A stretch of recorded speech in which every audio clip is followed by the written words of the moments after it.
Hey guys, welcome to my channel. I hope you guys are having a wonderful day wherever you are. Hello, hola, privyet, konnichiwa, dumela, yaboseo. Hello. So guys, I wanted to get on here and I want to talk about something. So yesterday I did a video where I spoke about, it was entitled, Do Not Take Down Your Tree for the Church. Do not take down your tree for the church. And it was addressing people who were being made and being told, if you celebrate Christmas and if you do this, it's demonic. And you have followed these rules, but you've done it begrudgingly. I discussed the importance of God changing your mind and changing your heart and convicting you in his perfect timing. A lot of times people are using intimidation, condemnation, alienation. You'll be ostracized. You are going to be castigated because people are going, oh, well, if you did not change and if you did not stop that, then we are going to deny you fellowship. And this is not God's way. The Lord has his perfect timing and how he's going to change us. And sometimes even in the case of, let's say, Christmas, the way God may deal with somebody may not be the same way he deals with you or me or the next person. You may have been told to take everything down, but this other person, maybe the Lord has not convinced them to take everything down. Maybe you took stuff down and you changed immediately, but for others, it's going to be a different way, different time. They may not do things the same way. And a lot of times what happens with believers is that they're being, instead of staying in their own lane, they're looking at other people and then condemning them and saying, well, this is what God did with me, and this is how God dealt with my family, and this is how we did things, and this is how you need to do it. But not so. God has a way of doing certain things and dealing with you, customizing your walk, your transformation in his perfect will, in his perfect way. Sometimes the reason why he may tell one group of people that you're not going to celebrate this anymore, you're not going to do this anymore, is based on something that they experienced. It has something to do with them, some things that they have, a mindset they may have regarding this time of year. And so he may make those changes as needed. A lot of times people think that the Lord is just going to whitewash all of us and we're all going to be the same and we're all going to be cut from the same mold. But it is not. If you read in the Bible, there are many different ways that the Lord has dealt with his people, his children. And some experiences were different from others. Okay, we had John the Baptist that's out in the wilderness dressed in locusts and honey. Then you have Paul and Peter. They're within the city lines. They are probably dressed well. They're definitely not eating locusts and honey and all that good stuff.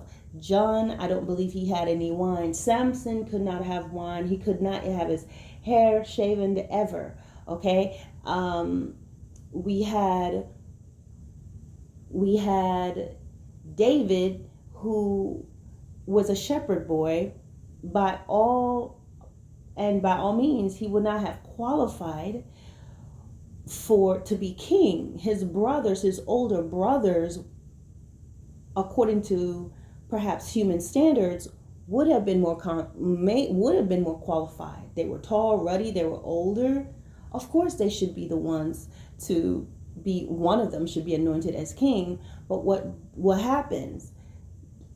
God chose the ruddy shepherd boy, David, who was just out hanging out. Look, his father didn't even bring him in. Okay, it's just like, oh no, not David. He's the youngest. There's no way. It has to be one of my older sons. But he chose them. He chose David. And his brothers were just like, wow, okay? Even Samuel was like, him? Okay? But guess what? The whole point I'm trying to make is God deals with us differently. I gave an example in that video about Joseph.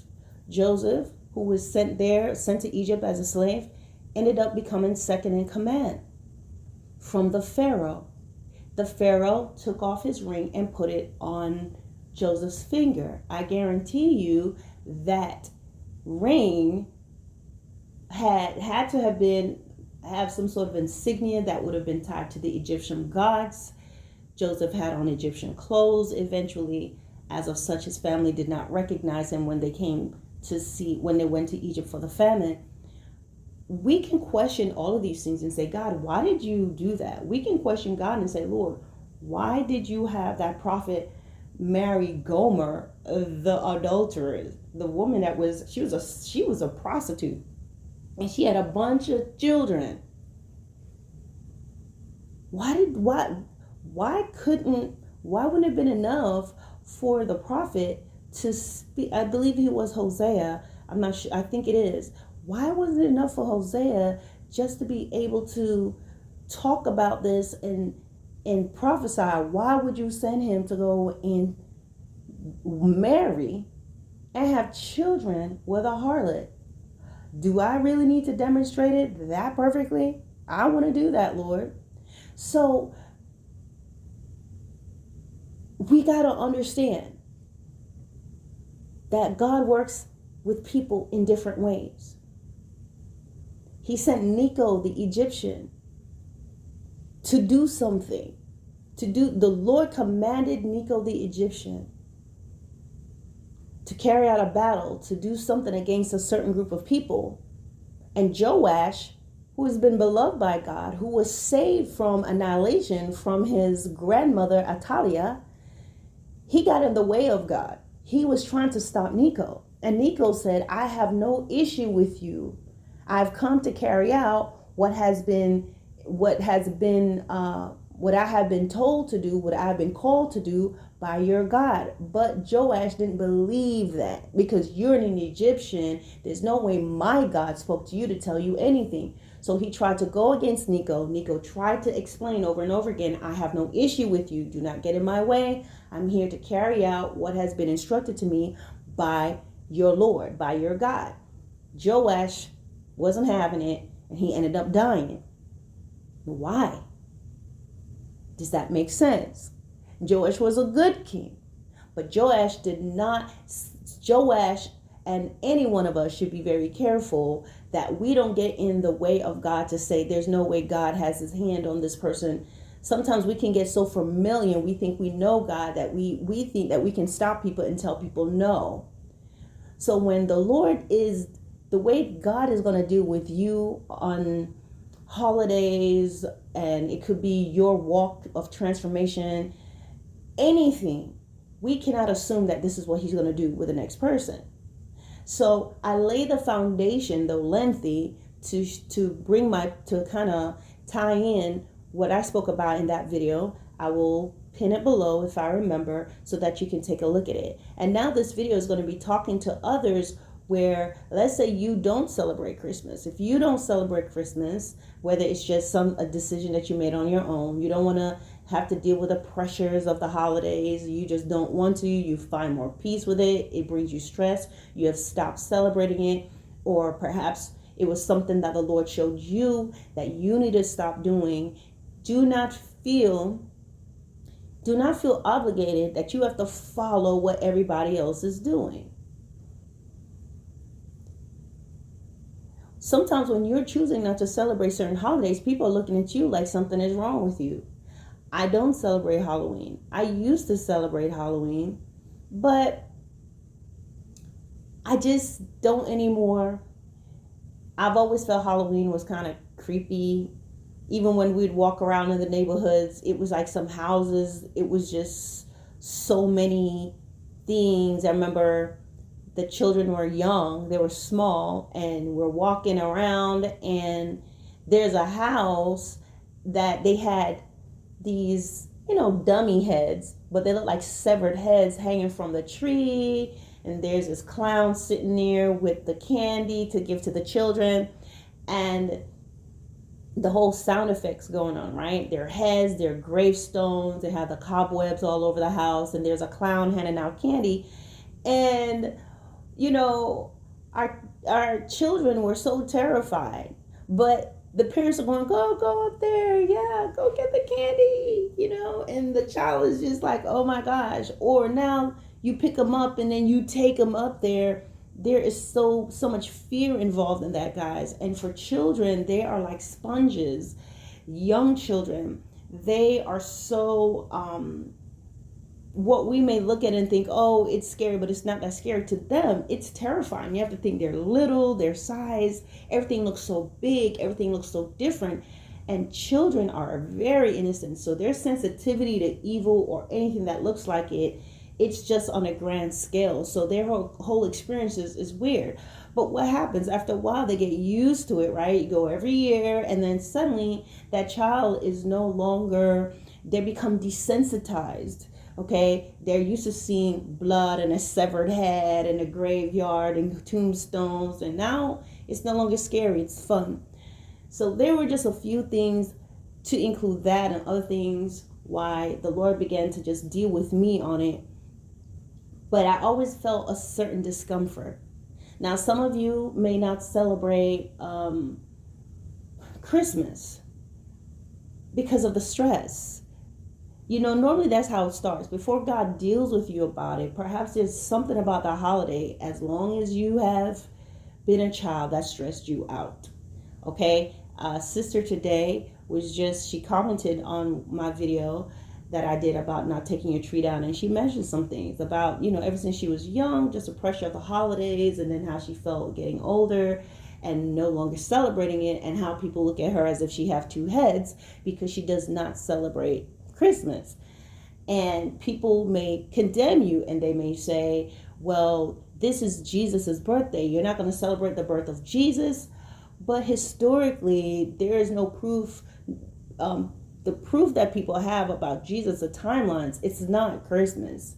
Some people say it was sometime in September, but we have just adopted Christmas as the time of year that Jesus was born, because it's just a nice time of year. Why not just throw Jesus in there? Okay. So the thing is, when God deals with you and he tells you that you're not going to celebrate this anymore, sometimes you are under that pressure. You're literally hiding. You literally feel uncomfortable. If someone's asking you, what are you doing for this? What are you doing for this holiday? And you say nothing, I don't celebrate it, or I'm just going to have a relaxing evening. People are like, oh, you're not going to do this. You're not going to go out to eat. You're not going to do this. You're not going to come over. You're not going to da-da-da. No, I'm not. And that is your right. But then now you're under pressure to celebrate something that maybe, or made to feel that something is mentally wrong with you. They'll make you think as if, it's child abuse, and it's a mental, it's like mental abuse not to celebrate certain holidays for your children. But the truth is, they're on that train. They're in that group. They feel like they have to do it. They're under pressure. They're like, we must do it. But it does not mean you have to do it. And there's nothing wrong with that. Okay? There's nothing wrong with when God may call you out of something and he says, okay, you're not going to celebrate this anymore. Or he begins to change your desire for it. The excitement that you had for it, you no longer have that. A lot of times there's a reason why the Lord may deal with you in that manner. And he may show you certain things about something.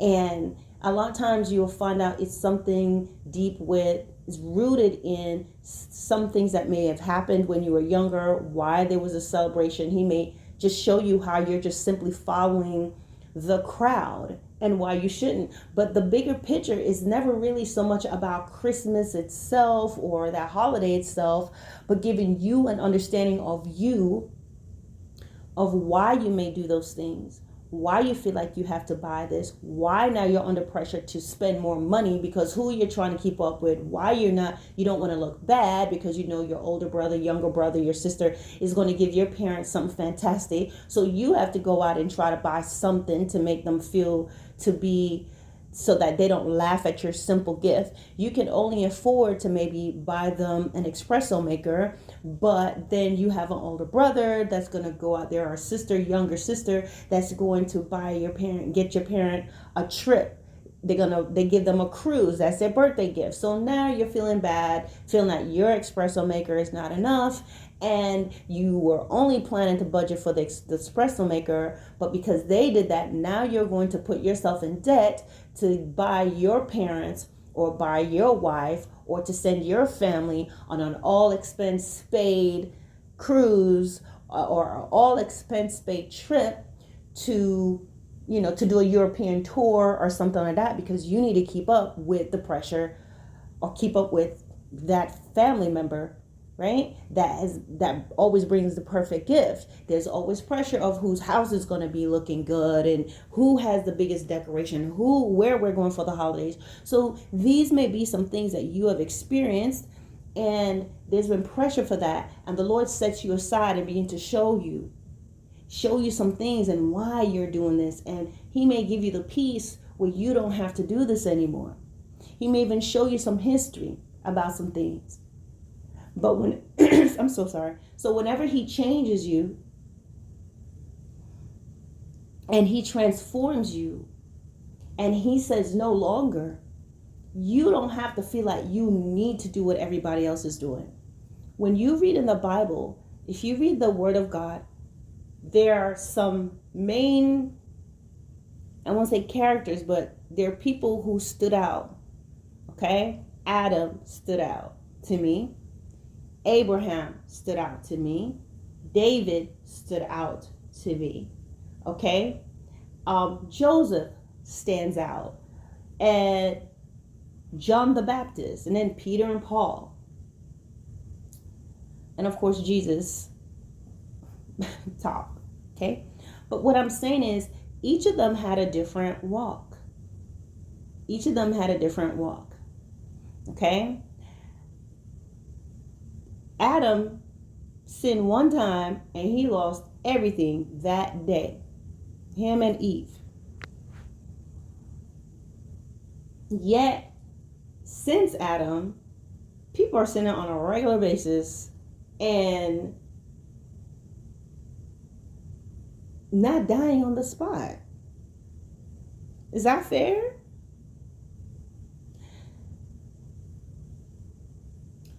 Joseph was taken captive and taken to Egypt. Okay? And he got to live there and he flourished and he was a king. I'm sorry. He wasn't a king, but he was second in command from the Pharaoh, and he put on that ring. The Pharaoh gave him a ring, and I'm sure he had on Egyptian apparel, and he married an Egyptian wife. He married the Pharaoh's daughter, I believe, and he had children with an Egyptian. And when his family came and they recognized who he was, when he revealed himself to them, the Lord did not say, okay, Joseph, take your wife and children and move back home. He kept him there. He died there. He lived his life as a second in command, a life of luxury to the end. But yet we find in the next thing, the children of Israel had to leave Egypt. God, it was no longer the same. They were no longer flourishing. They had to leave, and they may have been like, Lord, why couldn't you have let us have the same favor that Joseph had, and we can stay here and flourish and do well? Why are you changing things? Why do we not have to go through this whole process that Joseph didn't have to go to, of being in the wilderness and then crossing the Red Sea? Why? Why do I have to go over here and start over? I like Egypt, you see. Why did you make us slaves, but you made David but you made Joseph become second in command?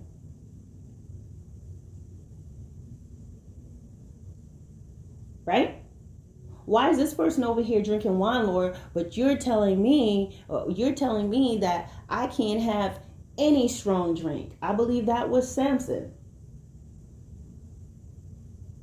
Why can't I drink, Lord? You're not saying that to the other people. They're drinking wine. You went to a wedding and made wine. So what that tells you is, even though these people had these roles to play, and the Lord used them in different ways, there was things that one person got to do that another person didn't get to do. But nevertheless, it was all at his, what the Lord decided, and this is how he's going to use them, and these were the standards for them, because he deals with us as individuals. Okay?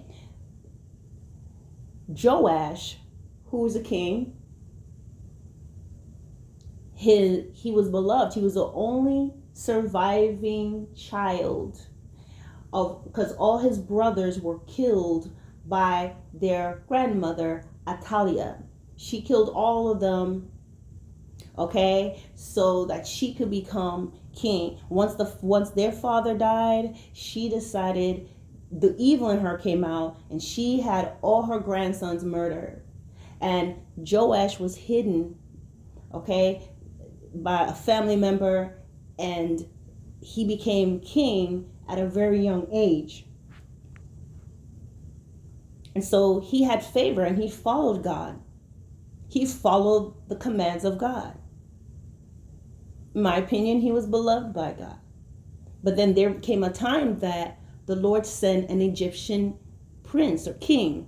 His name was Necho, to fight against a certain people. And Joash came out to meet him. And Joash did not believe that Necho was sent by God. Why? He's probably looking at Necho. He's looking at him being an Egyptian. He's looking at his Egyptian regalia. He's looking at the things that he's wearing. He's thinking about the God that he serves.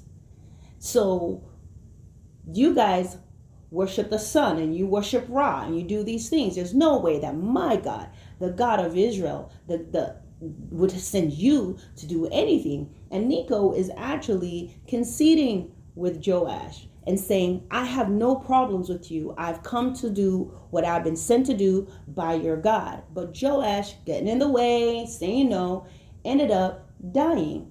He ended up getting killed. Oh, not Joash, not the dear beloved Joash that was saved from near genocide, near murder, and beloved by God. How could God kill him? Well, it wasn't that God wanted to kill him. Joash, in my opinion, and this can happen to any one of us, is that when you have been in the favor of God for some time and you fellowship with God, you can almost cross the line, if not, and just think that God's your buddy, and you know that you know more than him. It does not come off quite that way. You're not going to say you know more than God, but there is something that's taken for granted where the reverence is lost and familiarity comes in. And so it's pride, really, because I know my God, and you looking like that, there's no way God is going to use you to do anything. And so when you get in that way of God and what God needs to have done, sometimes you're going to end up getting that smackdown. He's going to put you in your place. He's going to humble you, because he's saying there's something I need to do. My ways and my thoughts are higher than your own. I've sent someone to do this. I don't want you to do it. I sent him to do this specific thing, Joash. But you're getting in my way. And because you're getting in my way, and at this point he has been sent to do my will. You're getting in the way of my will because you're looking at what he looks like. I'm going to have to bring you home. You're about to earn your wings today, Joash. Come on home. Okay? So you have to understand that the Lord is multifaceted. There's so many layers to him. And as the Bible says, his ways are higher, his thoughts are higher. There may be a reason why he has you, certain group of people that don't celebrate certain things. He may give you one command that he has not given to the other person. And it's important that we're not looking and saying, well, God said, why are you doing this when God told me to do that? Or I believe the Lord instructed me to do this. Well, that's because you're you. And there's more to you, and there's more to this other person that you guys don't know about, that God sees, and this is why he directs them to do this or to do that. When you're not celebrating the holidays, there's nothing wrong with that. When you're no longer under pressure to give 17 gifts, there's nothing wrong with that. There's nothing wrong with if you're like you're only getting one present. There's nothing wrong with it if you don't celebrate it at all. And you should not feel bad for that. You should not feel pressure that, well, the church has a tree up and you have to go to the church Christmas function And if you don't, you're under pressure for that. And you're being bombarded for that. There's, just as I said, if God has not convicted you about the holidays and certain things about it, you do not have to change and be pressured by people who are condemning you. And the same way, you should not have to buckle to the pressure and the condemnation of people who feel as if you should be celebrating Christmas and that you are blinded and you should celebrate this holiday, because we know there are churches that they're celebrating Halloween. Okay, I literally seen it, and I spoke about that in the other video. It just doesn't work. It just doesn't. I mean, if you in a church where y'all do it, then I guess, but it just does not work, right? So the thing that I want to say, as I said in that video, that you don't take down your tree just because the church is telling you to. Only when God shows you, he will show you. He will reveal things to you. And when he changes your heart, then you follow what he tells you. And sometimes what he tells you is not going to be what they want.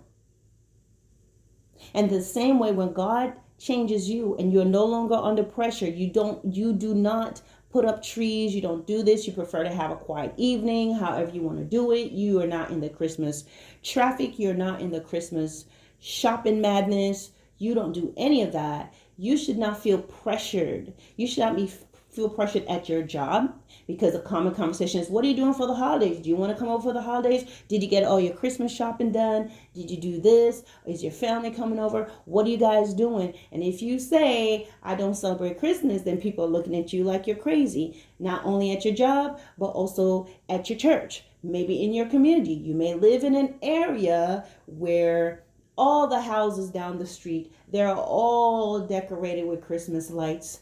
And normally everybody comes together, maybe through the HOA. Everyone agrees that they're going to put out something to keep this beautiful Christmas, to build this little holiday city during the holiday. You're not doing it. Maybe you used to do it and you're not doing it anymore. Now you're the bad guy. And maybe you don't do it at all. And now people just hate you because you're messing up the whole rotation. You need to decorate your house. If you don't want to decorate it, we'll do it. Okay, and you're like, no, I just don't celebrate it. And now you are the stick in the mud on the block. Okay, so then from that point on, you're just ostracized, right? With the homeowners association and the neighborhood, the neighbors, everybody normally do this. So there's so many things that people may face, and the Lord may have you not do that so that you do not feel that you have to succumb to the pressure, because sometimes he may recognize that this is something that you've done throughout your life. Fear, not being able to stand up, not able to be the only one that's taking a stand and saying no. And he may be teaching you that, and he may be pushing you in this direction to say no. Learn to say no. You should be okay standing by yourself, because he's giving you some practice, or he's preparing you for a bigger thing, for something that you will face later on down the line, where you're going to have to stand up for the Lord, stand up for Jesus. You may have to stand before someone where you may be getting ready to be in prison, or you're going to maybe lose someone that is very dear to you. They're going to walk away from you because of your position. And if you're not able to stand up and say no, and stand up and stand your ground and maintain your ground and hold on to your conviction, then you're going to go follow what this person wants you to do because you're scared of losing them. So sometimes what you're doing right now in one setting, and why God says no, there's always a reason for it. So if he says no for the holidays, and he's changed you, right? Because now a lot of times when the Lord really changes you in regards to any type of holiday or event, at first it may seem foreign, but as you yield more to the Lord, and as you allow him to teach you and to show you the why, you are more at peace. It's no longer something that you're fighting about and you're happy about it, but people are going to be looking at you like you're wrong and like you're weird. But always remember, what God does over here with this person, it may be different with this person over there. Rather than saying, well, God, why is this person doing this, but you're telling me to do that? Or why are you telling me to do that, but then this person's over here is doing this? It doesn't make any sense. That's because you're individuals. That's because you're individuals. We are not going to just pop out. We're not made from the same mold. Our process and our transformation and our change is not the same. The lessons that we have to learn, the things that God may say, you're no longer going to do this, or he may say to you, no, you're not going to follow what everybody else do. I'm going to show you how, when, who, what, when. No, you're going to maintain that. You're going to keep that. I'm just going to teach you some things about this so you can get a better understanding of yourself and why. Other people will be looking and saying, well, why didn't you take that down? Why aren't you putting this up? Because they're not paying attention to their lane. They're over here in your business. They're over here trying to figure you out because they want to come with religion and belief and customs and traditions, but God is dealing with you differently. So perhaps for some of you, this time of year is very difficult because you are not celebrating it. You are not putting up and you're not running around like everybody else is, and they're making you feel like you're crazy for it. But you stand strong in it. You stand strong in it. God is always testing us. It will be something minor, but it was always going to prepare you for the major event, the main event, where you're going to stand strong and say, no, I stand fast in my belief and what I believe and what I stand for. You see what I'm saying? So sometimes these little things that you may think is trivial and other may think is trivial and it's silly, God is just preparing you for something bigger. And he looks at the fact that, I've told you this and this person is willing to change this. For me, it really, how do I say it? It's like what you lose here on earth, you're gaining in heaven. You understand what I'm saying? And then other times he sees that young boy, he sees a little boy in you, he sees a little girl in you, he sees that thing you struggle with, and he sees why you're following these rudiments and these traditions, and he's going to set you free from that.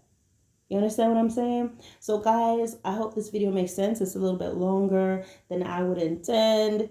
And again, whether your conviction is, whether the Lord has told you no more holidays, certain holidays, or there's certain things you have not yet been convicted of, I would say in everything, follow God. Follow his instructions and not follow what people want to pressure you to do, whether pressuring you to celebrate or pressuring you and telling you you're going to hell because you do. In everything, you look up to God because he knows you, he knows why, he knows when, and he has a final say so. Do not allow fear or intimidation or pressure from anybody, from anyone, to force you to do anything that the Lord has not convicted you of, you don't believe in, or convict you to do anything, or pressure you to do anything, even though you feel otherwise, you feel like you need to do it, or else you're going to lose friendship and doors are going to be closed. Okay? Seek ye first the kingdom of God, and everything else shall be added unto you. Trust him. And remember what it says in the book of Matthew 19:29. It says, he who have lost mother and father and brother and sister and houses and lands and homes, and I can even throw in associates and friends in that, for my sake shall inherit the kingdom of heaven. And I believe it says the kingdom of heaven, and they're going to inherit more. You're going to get more than you have lost, basically. Okay, you're going to get 100-fold. What does that mean? It's a lot. All right. So what you sacrifice today and you not choosing to celebrate something is not wrong. And if that's what God's told you not to do, then don't do it. If you are comfortable with it, then that's fine. You do not have to feel obligated to do anything because of pressure and because of people. All right, guys. God bless.